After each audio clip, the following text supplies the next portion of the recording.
Hello, everyone.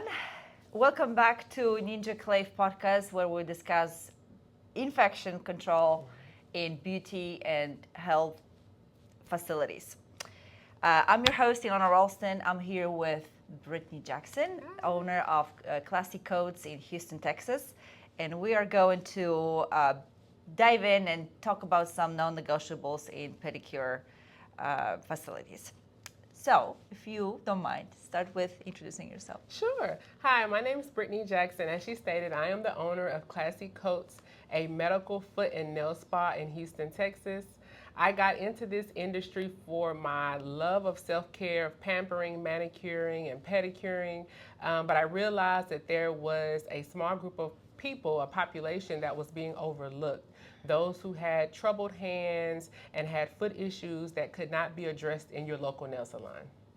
That's awesome, and that group needs to be taken care of. Yeah. So, what kind of risks do you see if the instruments and tools used in the practice are not sterilized properly for the people that might have problems? Definitely. So one of my main population of clients are those who are diabetic, who have immune concerns, chemo patients, cancer survivors, or just clients who are looking for a nice, clean, and sterile pedicure. One of the biggest issues in our industry at this time is lack of sanitation, lack of disinfectant, and then also the lack of sterilization. When we don't focus on those things, we are leading our clients to risk their health because any open wound, any cut accidentally can lead to an infection if we're not properly sterilizing our tools. That is so true. So, between an UV light, dry heat, and sterilizer that you have, Yes. autoclave with that uses steam, what is the difference? Why would you choose an autoclave against UV light? Absolutely. I personally like to use the highest level of infection control, which is an autoclave. I want to make sure that every implement I'm using, that I am killing any type of fungal, any type of bacterial spores. And with the other ones, although every state is different, right? So in Texas, we have our mandate that says we have to use an autoclave, a dry heat sterilizer, or an ultraviolet sanitizer, right? Mm-hmm. But the highest level to make sure that everything is killed on the implements that we use is a sterilizer. So I prioritize my client's health. The focus of my business is on my client's health. So I chose to go with the highest level of infection control. That is so important. So important for anybody that does their feet in any pedicure place. Pay attention to this because you might be risking your health if you don't know. Yes. And if you don't know, that's why we're here to teach you. So could you walk us through your steps when I come to your office, I sit down, you do my feet, and then you have all those tools left behind when I leave? Yes. How do you handle them from start to finish? Absolutely. So we keep a bin or a container for all of our dirty bits and implements. At the end of the day, when we're ready to clean, or after every client, depending on time, we start off by first washing them. The first step of any type of infection control is to wash it, right? So we use warm soap and water. We thoroughly wash every implement and then we dry it. That's step one, y'all.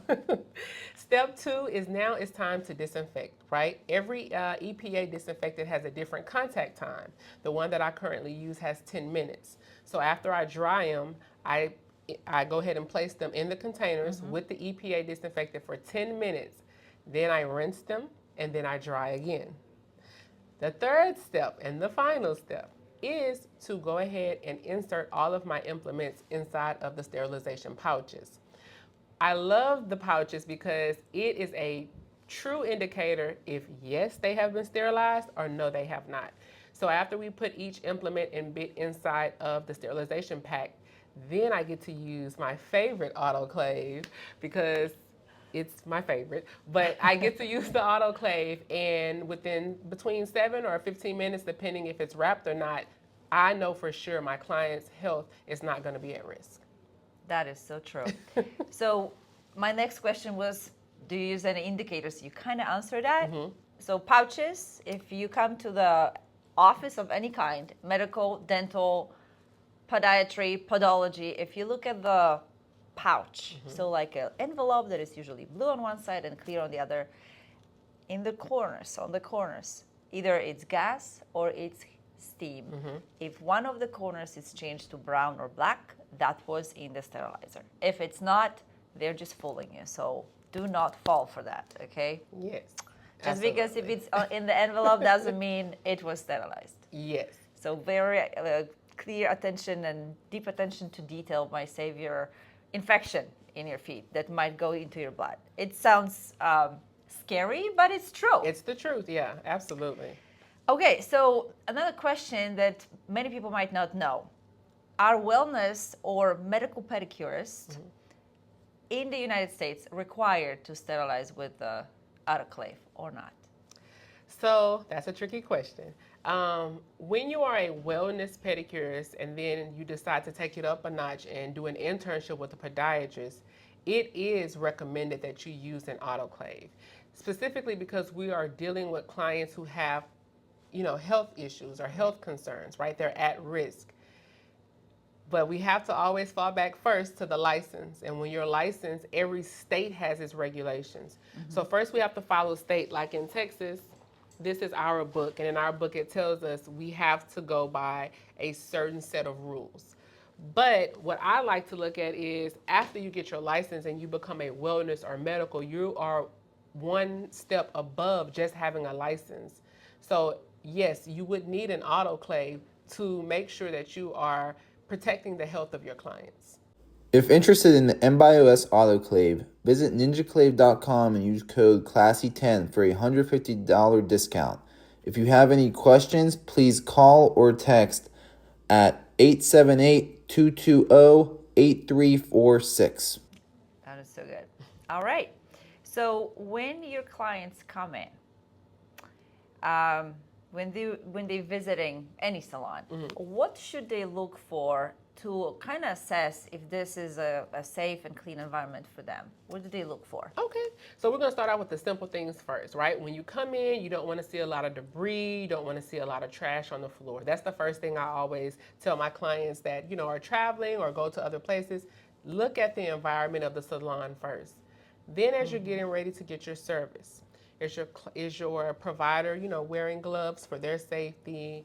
Do you see maybe an air purifier that helps with the chemicals or anything? But when it gets down to the implements, you want to make sure any one-time use items like nail files, buffers, that it's a one-time use, that you don't see any dirt, dust, and debris on it. Then when it comes to the implements, the nippers, the cuticle pushers, you want to ask or you want to verify visually, are they in a sterilized pouch? Now, the caveat to that is some people may not use pouches, right? The autoclave that I love has an option where you don't have to use a pouch. It can be unwrapped.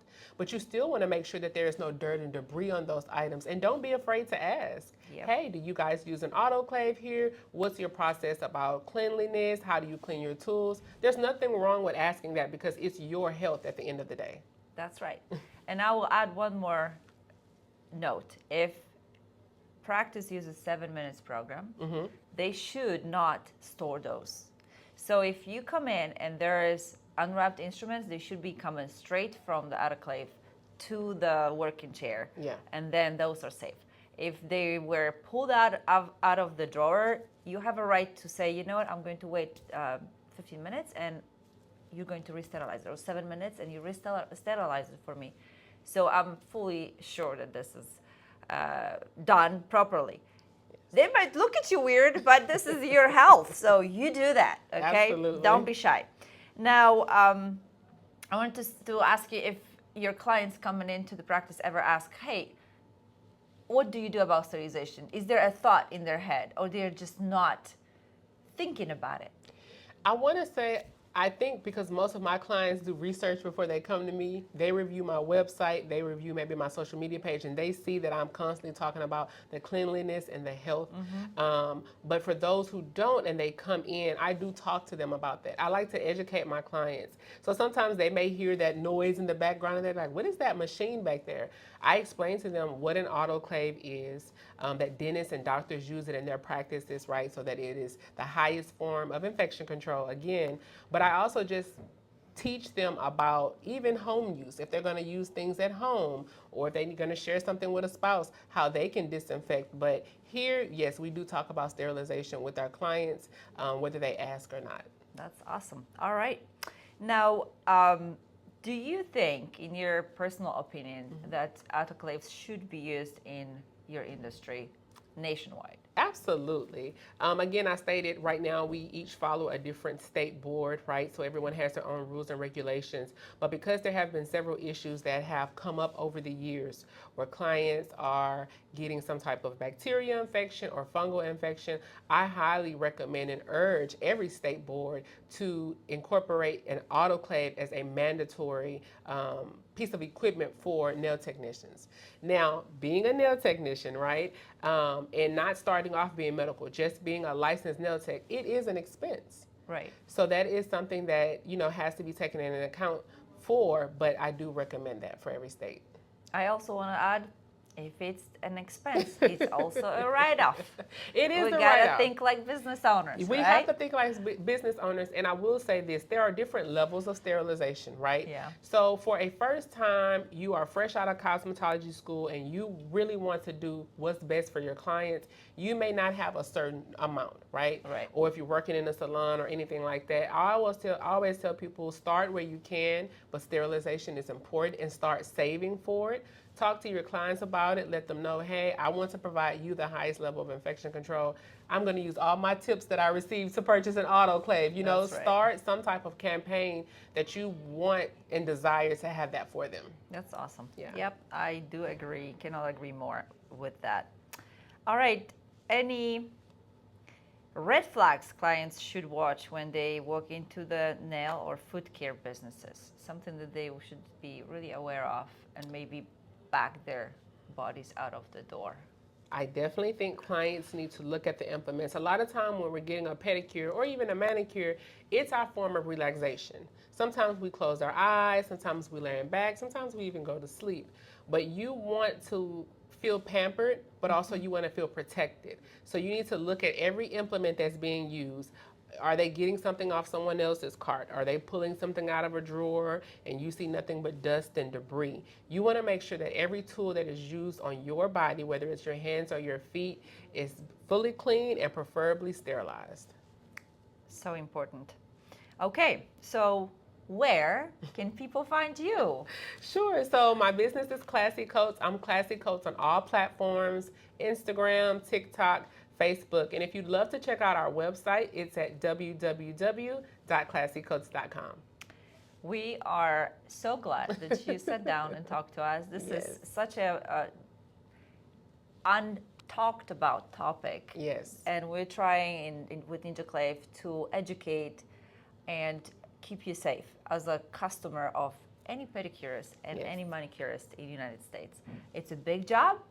But one person at a time can be educated, and you can spread the knowledge to your friends, because almost everybody does something to get pretty nails and feet, especially in the summer and especially in the states that are hot, like Texas. Like Texas. So I thank you so much Thank you. for being here with me today, giving me your time in the busiest time of the year, where everybody wears, open-toe shoes and they want their feet done. So I really appreciate your time. Absolutely. I wish you good luck. Thank you. I thank you for using an autoclave with your clients, Yes. and hopefully we can again educate one person at a time and make them better. Absolutely. We are healing the world one hand and foot at a time. That's it. Thank you so much.